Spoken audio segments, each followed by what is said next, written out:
Welcome back, Guardians.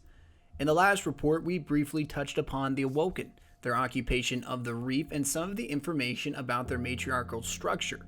In a rough generalization, the Awoken hierarchy is controlled by females, a queen at top, seers beneath her, and then general substrates beneath them. There is an exception to this establishment, that of the queen's brother and the crows. Now, this exception could only be so because the queen, however ruthless she may be now, still seeks the counsel of her brother, or perhaps she requires his services, and to remove him would be more trouble than it is worth. With more information in this report, we hope to better describe the consistencies and inconsistencies of the Awoken people. The queen can be described as an individual of raw feminine power. She can be characterized as a loving mother and a ruthless father, a particularly dangerous combination, as she is both wise and forward with her power structure. The queen knows very well what she has at her possession and how far the city consensus will strive to meet their demands. With all helps, it will not end in war between our two factions, but we must remain vigilant of that potential. The Queen of the Awoken is much as an enigma as the reef she rules. It is said that she won her crown through ruthlessness, and that she stands as the master of fallen House of Wolves in their place of their defeated Kel. The city rise spells an end to the reef's age of isolation. The Queen will surely look to this new era as an opportunity, and the city in turn must look to her. The reef-born Awoken have spent long ages out on the edge of everything, and that they may know the secrets of a terrible weight, the Queen most of all. One of the most dangerous machinations of the Queen of the Reef is that she controls what remains of the House of Wolves, at least for now.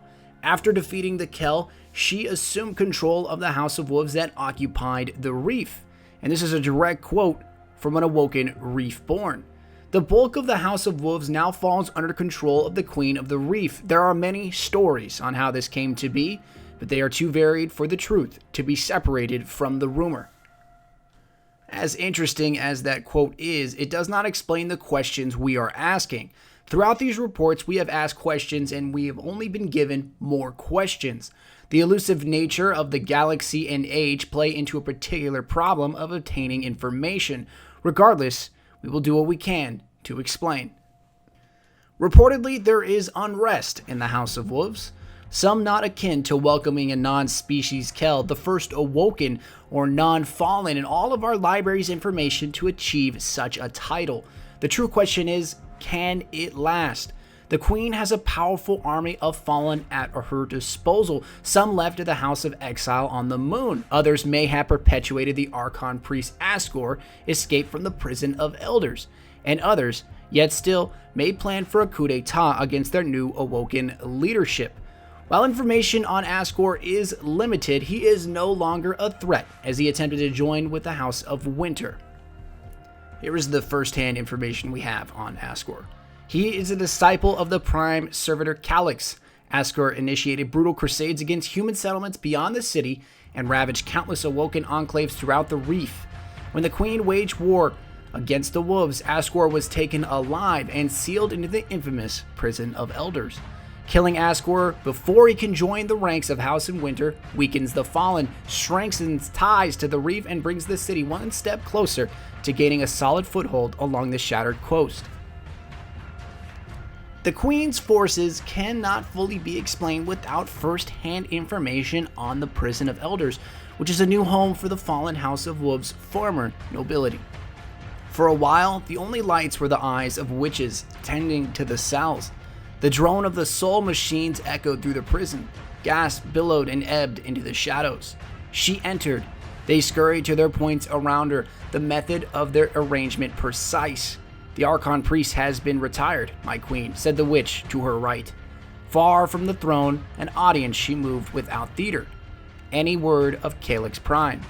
We still sense something among the Anikins. The voice came from behind her. She did not turn to acknowledge it. For the span of a brief silence, she moved between the sealed cells of wolf nobility with her witches in constellation behind her. More of your brother's crows have entered the cauldrons of Rhea. The witch directly before her spoke with a dry buzz. The 9 do not approve. She stopped a moment. The sealed face of a cell, the cloud of her breath mingled with the slow exhalation of Krynox. Send them one of our prizes, something to commemorate our mutual victory. And which of your prisoners would you gift? If she paused to think, it was only for an instant. Send them Skolas. A lovely gesture. She cocked her head as if listening for a frozen heartbeat. And then remind them this: the crows are mine. We still yet meet this Calyx Prime in the future, as it is assumed all of the remaining fallen houses have one, a grand servitor that acts as both god and life giver to the fallen. The queen will most likely employ guardians to help her search. But this information also plays into the possible power struggle of the queen and her brother, leader of the crows. Reportedly, the queen's brother was quite hostile to most guardians he encountered while meeting on the reef. One could assume that this was a mere defensive reaction to years of peaceful isolation the reef has measured.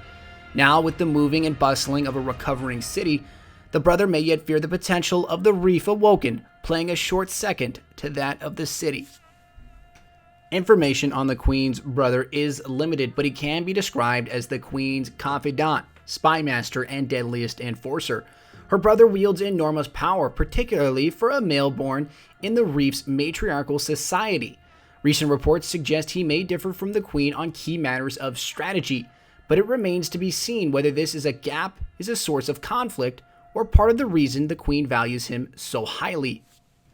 As the queen's spy master and advisor, it does reveal some of the difference in ideology. The queen, although brutal in action, is more neutral to admitting her need of the city, while her brother seems fairly untrustful, if not in complete distaste of working with the city.